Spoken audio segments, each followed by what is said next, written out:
guys ready? Good evening. My name is Chris Nanos. I'm the sheriff here in Pima County, and we're here to talk about an incident that happened earlier this morning in a community that's just south of Tucson, about 35 miles south of here, in the town of Arivaca, actually just south of Arivaca. Arivaca is 35 miles from Tucson. It's about 10 miles north of the border. The incident was pretty clear cut, but I'd like to give you, I think you have a media release with some of this details, but I'll share it with you anyway again. It involves an individual who early this morning was being pursued by a Border Patrol agent. They had believed that this individual was involved in human trafficking from an earlier incident. They recognized his vehicle, made a traffic stop. When they made that traffic stop, the lone occupant, the driver, fled on foot. The agent, the Border Patrol agent, chased after him on foot. Shortly thereafter, shots were fired from the suspect, and the agent returned fire. The suspect was hit and is currently in one of our local hospitals here, being treated for his injuries. His condition, I believe, is listed as serious but stable. The agent was not injured in any way, to our knowledge. This is a really ongoing investigation. There's a lot more work to do here, particularly in terms of gathering information from any witnesses and collecting and gathering physical evidence that may be out there in the field, as well as any type of video evidence that we might be able to obtain as well. So with that, I'm going to introduce a couple of people here. First of all, John Edwards is with the FBI office. He's here in Tucson at ASAC. And then his boss is Heath Yankee. He is the SAC out of Phoenix. He's the FBI head of the Phoenix or the state office here in Arizona. I can't stress this enough. This is something we do all the time. You know, Pima County, we take great pride in the fact that we were the first agency in the state to coordinate with all of its law enforcement agencies. There's 11 of those agencies in this valley of Tucson to coordinate our efforts when it comes to critical incidents such as this. We created what is known as PCRIT. It's our Pima County Regional Officer Incident Team, and it combines effort from all regional partners in the valley. Whenever an incident like this occurs, the agency involved in that incident, particularly say today's incident, where there's a shooting, that agency steps aside and allows all the other agencies to come in and investigate for the obvious reason, right? It's transparency, we know that, but it also gives that agency some relief in deconflicting any kind of concerns that may come up from that. It's all about public trust. We get that here in Pima County. This is something we've been doing for a number of years. Assisting our federal partners is no different than any other law enforcement agency. We've been tied to our federal partners in similar incidents like this going back for decades.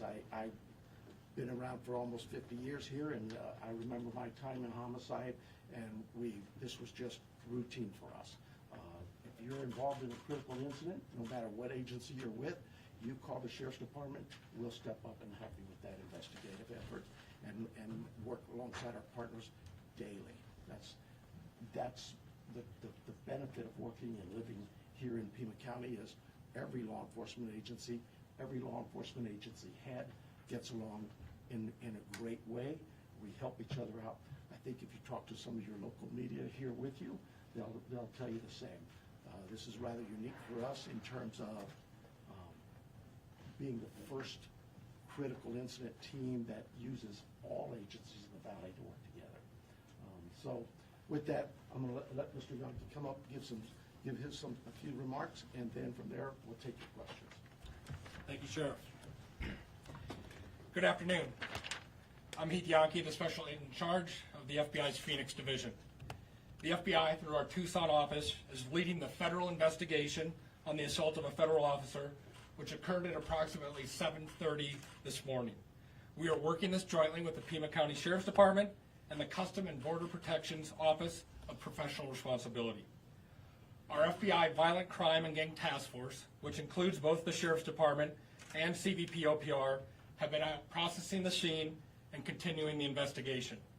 We have and will continue to conduct witness, victim, and subject interviews, review and analyze surveillance footage, and recover and analyze evidence. In order to be transparent with the community, preliminary information as we know it at this time is: while reacting to an active alien smuggling matter, CBP agents came into contact with the subject.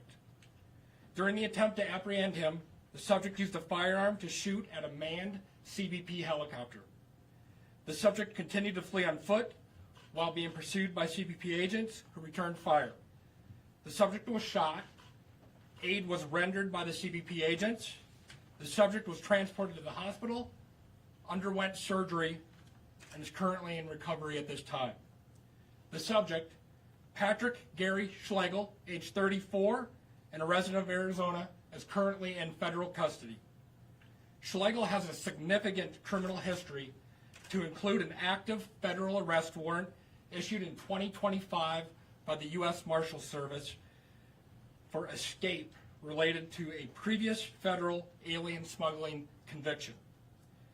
Schlegel is expected to be charged via a criminal complaint in the District of Arizona with 3 charges: assault on a federal officer, alien smuggling, and felon in possession of a firearm. We would ask for the community's patience in allowing the investigative and prosecutive process to continue. Let me be clear. Any assault on law enforcement officers will not be tolerated. The FBI will continue to vigorously investigate those who harm or threaten to do harm to those who wear the badge. Thank you. So we'll take some questions. Can you say Yes, anything ma'am. about the federal officer, the agents? Were they injured as well? They were not injured, to my knowledge. No injury to the federal agents, okay. You mentioned shots were fired. How many were fired, and was it a single agent that fired? I believe it was one agent, the agent who actually made the traffic stop, but we're still looking into all that. We don't have all of our witness interviews done, and I don't have the round counts or number of shots fired, just multiple shots. Can you all describe this previous escape you mentioned a minute ago, the circumstances of what he'd been arrested for and how he escaped at that time? All I can comment at this time, it was for a previous conviction in an alien smuggling case, and he escaped after that. The U.S. Marshals put out that arrest warrant in 2025. Can you talk a little bit about what the difference is between the investigation Pima County is doing versus the one that the FBI is doing? Are you separately pursuing evidence, or are you working together? So we're working together, that's first and foremost. But typically in these incidents where you have a critical incident also involves shooting, our incident teams come out and we handle, if in this case, the Border Patrol agent is the shooter, we'll look at the shooting. Any criminal charges related or peripheral to that, that's where the FBI or Border Patrol or the federal government will look at those matters. If there's state charges to be had, we have charges here for, could be attempted murder or prohibited possession. Those things can also be presented to our county attorney's office as well in addition. So it's not just one or the other. We can take our charges, and we will, toward the county attorney's office and say, here's the case, and let them decide what they want to charge with and what level of prosecution is to handle there. So is it fair to say that both Pima County and FBI have equal sort of first grab at the evidence? Well, I will say this right now. He is being held under a federal warrant by the United States Marshal's Office. He is in federal custody. We will take our case forward to the county attorney's office, and at that point in time, the county attorney's office will decide what criminal charges she wants to pursue. For the person being pursued or for the shooter? Both. It could be both. We don't know that. That's what our investigation will reveal. If there was something wrong that the shooter did, that would be there too. We're just gathering all the facts and evidence, present it to the county attorney's office, and answer any concerns they may have with that investigation. In this case, we believe our agent in USBP, that agent acted lawfully. That's our belief based on what we know today, right at this moment. The investigation is still ongoing. There may be other things that show up. But right now, I'll support Mr. Yankee's statements. Nobody, with Pima County, we're not tolerating any abuse of a law enforcement officer, any assaultive behavior, any type of abuse. But that goes to our citizens as well. The citizens of Pima County know very well where I stand when it comes to violence. We're not tolerating violence to anyone in Pima County. And so we'll look at it all. We'll gather all those facts, and we'll be back again in a few days with more information to you so you can assure our communities that the system works, it's worked before, and it continues to work. Can we clarify how the pursuit began? Were they after this particular person, or was it a vehicle behaving suspiciously and the pursuit began for that reason? And was there someone being smuggled in the vehicle?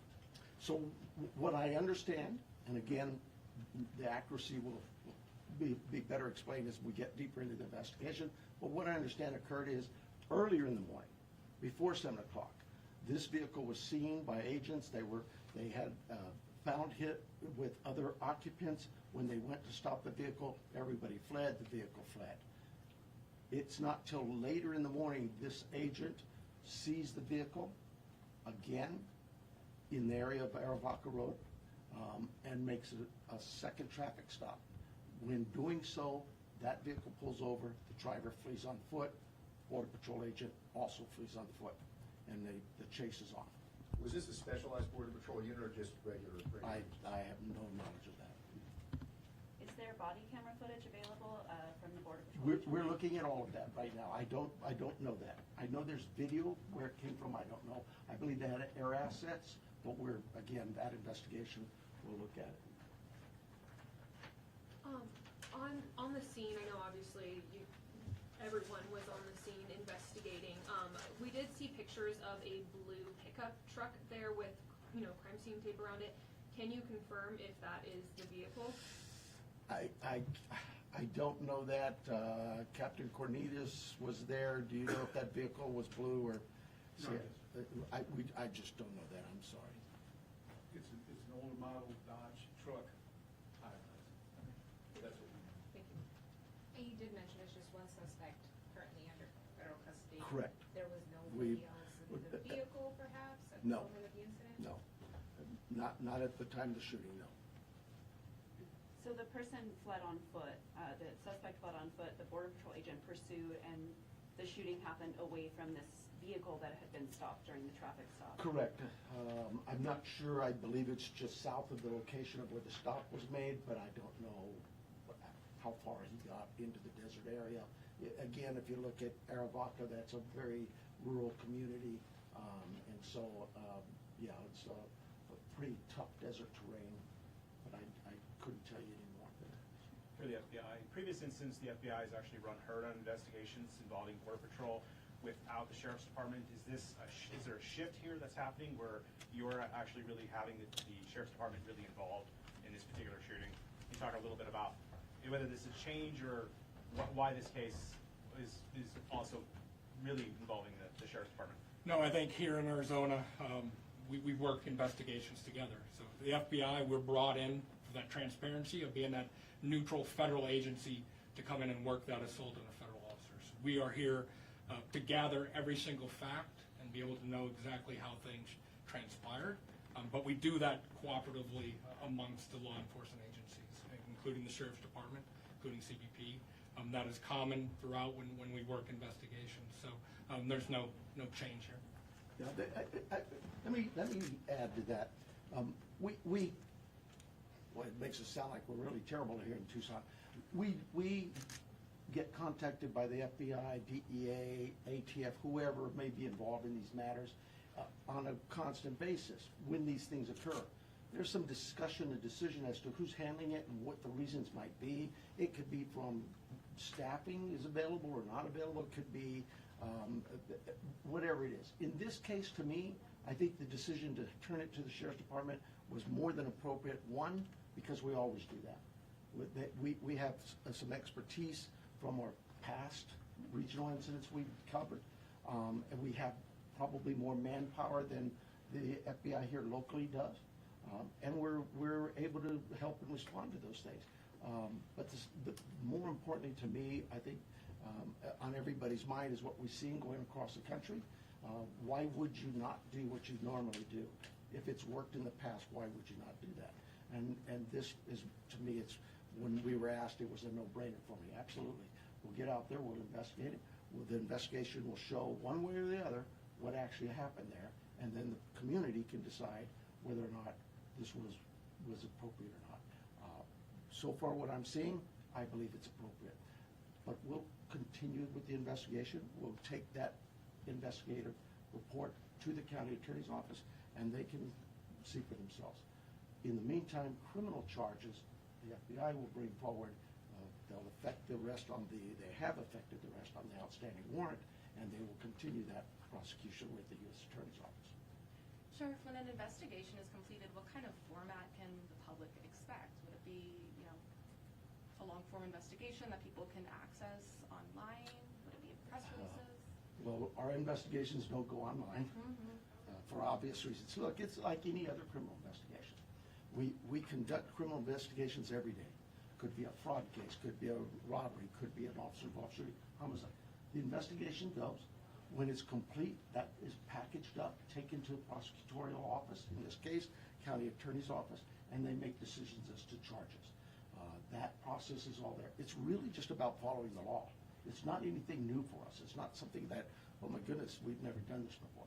And so, does the community have access to it? Everybody has access to it according to public records laws, right? You know that while it's investigated, we can't release that type of information out. But once the case is resolved, then public records requests come in, and we meet those. Critical incident investigations in the past, though, that have involved law enforcement local to, within the critical incident team here, have included at the end a sort of video breakdown, whether body camera footage and a sort of written breakdown of what happened. Is that going to be happening in this case? Yes. The same process we do with all of our officer-involved shootings. We will put together the case. We will talk during the investigative process, not just to the end, but during it. We'll be talking with our partners from the FBI, letting them know what else we've learned, showing them things, get with them, debrief them, and we discuss what is or shouldn't be put out to the public media or whatever, because some things are sensitive and you have to understand that I'm not the prosecutor, but the prosecutor may have a reason, a prosecutorial reason to say, I want this evidence kept aside because it may help me in this strategy or with that strategy. Those are for the prosecutor to decide. We simply sit back and say, here's the shooting. We produce what we know of the shooting to the media, and then we hope you will present that to the community, what it is that we've seen with the cases. Can you say if the subject is a U.S. citizen? And He how is. He many lives in the town of Sarita. Okay. Sarita is I think it's in your, it's in outside the Green Valley area. It's a unincorporated area of Pima County, and it's, what is that? Maybe 20 miles south of where we're at here. Can you say how many times he was hit, he was struck by I cannot say that right now. Good afternoon, Sheriff. Iran Roscom with Telemundo. Today, members of the community are calling for an emergency protest because of this shooting, where they just feel like a border patrol agent is involved in another shooting. This is because obviously what is happening in nationwide, all these these two shootings that we see in the past. To this kind of ambient or this situation is becoming harder for as a law enforcement, either for the sheriff department, the FBI, knowing that the fact that the community just hear border patrol agent shooting, they immediately they think that you already do something wrong. I understand, clearly understand the sensitivity of these types of events in today's world and climate. I too get upset just like our citizens when you see something that you think is just really, wow, that couldn't happen. That's my profession, and we don't do that. This is how I understand all that thinking. All I can tell you is from the Pima County Sheriff's Department and this community, we take all of these matters very seriously. We've been, I think, long before I've been here, this county has always had, I believe, the best service available from its law enforcement partners. That continues today. I am very blessed to have the team I have work for me. They make me look like a hero every single day, and I do so little. But I will tell you, this case, like any case we deal with, will be done by what we call the rule of law. We have processes, we have procedures, we follow those processes, and we take all the information and move it forward for somebody to make a decision as to what happened here and what should happen further. Sorry, follow up, what would be the message for the community? The message for the community is, we think we built a great relationship with our community here in Pima County. We have, and it's not just here, it's in our traffic units, in our school resource officers, in our men and women out on the street. We built a very strong tie to our community that says, we hope you can trust us to do the right thing, because that's what we teach you. You do the right thing every single time, every time. That doesn't mean we won't make mistakes. I make them all the time. But those are mistakes of the head, never the heart. And that's what our team is about. We do the right thing. Thank you. Quick question for the FBI, and might not be kind of around your level, around your jurisdiction, but Customs and Border Protection for a time was posting an edited version of body camera footage taken from critical incidents or use of force incidents during a Biden-era initiative to increase accountability and transparency, things like that. That hasn't been happening, at least in recent months. Do you know what the status is of what that'll look like in terms of what sort of information from the FBI side or the federal government side is going to be released to the public? Yeah, so where we're at now, like I said during my statement, we've submitted where we believe 3 charges for a federal criminal complaint to the U.S. Attorney's Office. And now, once those charges, if that complaint is granted, the prosecutive stage will take off. So that will go through the courts and through the U.S. Attorney's Office, and the public can follow along at that time to see how this transpires.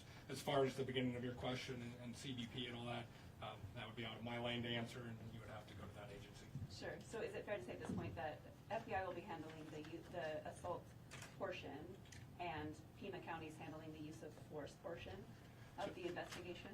So that's all part of the overall investigation, right? We have to follow the facts and see what the entire scenario and incident involved, which includes all of those things. So that will be part of the overall investigation. What we're confident in and of the public is the facts that we've already gathered today, that we are seeking that federal criminal complaint for the actions taken by Mr. Schlegel against those CBP agents. And at this time, the assault in the complaint would be the shooting up at the helicopter and the exchanging gunfire with the agent on the ground? I think at this time we want to leave it just how we have those facts. This is still an ongoing and active investigation, and we are doing this very early on because we want to be transparent with the community for those exact things that you commented about. We want to put out as much as possible, but we also need to respect the prosecutive process. This individual is presumed innocent until proven guilty, so we need to keep that in mind as we're putting out additional facts. So we'll leave what we put out on those limited facts today, knowing that the investigation will continue and we will know everything at the end. Could you just spell your name for the? Yes, so Heith, last name is Yankee, Janke. Thank you. I'm going to go outside, this is more to my local media, but you asked something about body-worn cameras and that, and recently my office made a request to my board of supervisors, who handles the finance part of what we do here in the Sheriff's Department. And I really want to let the community know that body-worn cameras, technology is where law enforcement not only is headed, but needs to go that way. We can't, just because we are fearful of the potential misuses of cameras or constitutional rights being abused, we can't let that make our decisions based solely on that. We have solved a number of homicides in record time.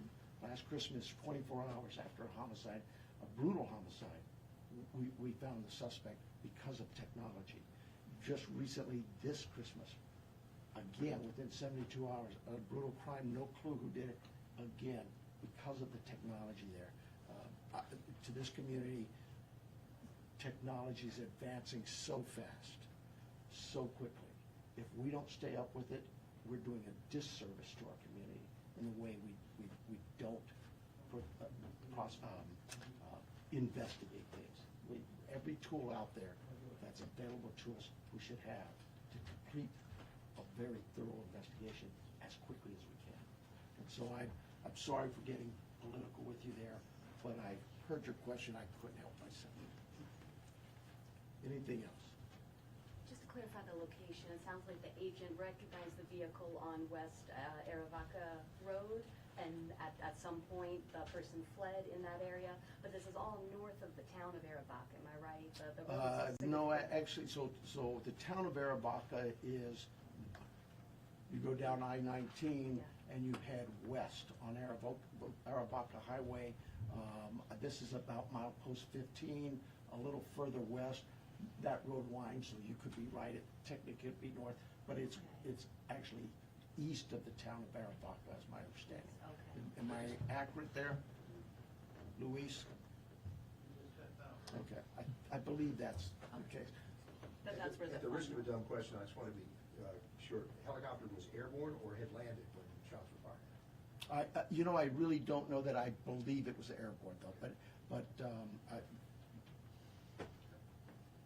Yes. Just one from airborne.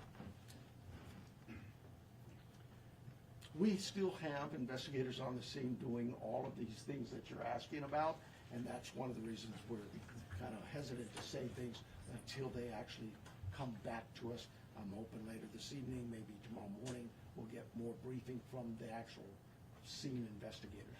Are you able to say like the miles in between that initial traffic stop, the fleeing, and then the, gunfire that was fired after? We hope we'll be able to tighten all of that down and be able to, we use Leica and different things to, our own drones to process that crime scene.